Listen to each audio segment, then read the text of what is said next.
ডাবের পানি খাওয়ার লাগে মুই আগেই একটা পাইপ এনে রাখছিলাম ভিতরের এই জিনিসটা খাইতে তো মোর দ্বারা অনেক ভালোই লাগে। অনেকদিন পর বাড়ি আইছি, বাড়ি আইয়ে দেখি কি মোকে নাহল গাছটায় বড় বড় দুইটা নাহল জ্বলতে আছে। এই দেখতে তো আর লোভ সামলাইতে পারলাম না, ছোট ভাইরে কইলাম তোর একটা মোর একটা।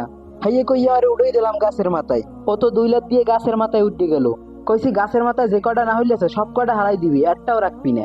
হেললে গিয়ে সব কটাই পারিয়ে লাইছে। আর দেখতে পারতে আছেন মোর হাতে কত বড় একটা ডাব।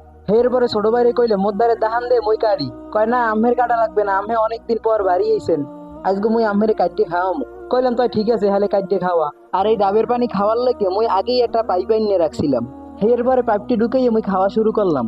আর এই বর্তমানে মোর দেহ মতে এই ডাবই এমন একটা ফল যাতে কোনো ফরমালিন নেই।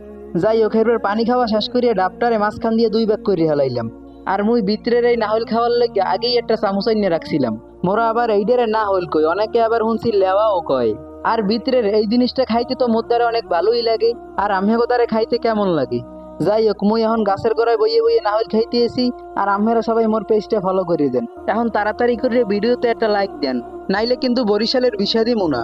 মই কিন্তু অরিজিনাল বরিশাল্লা।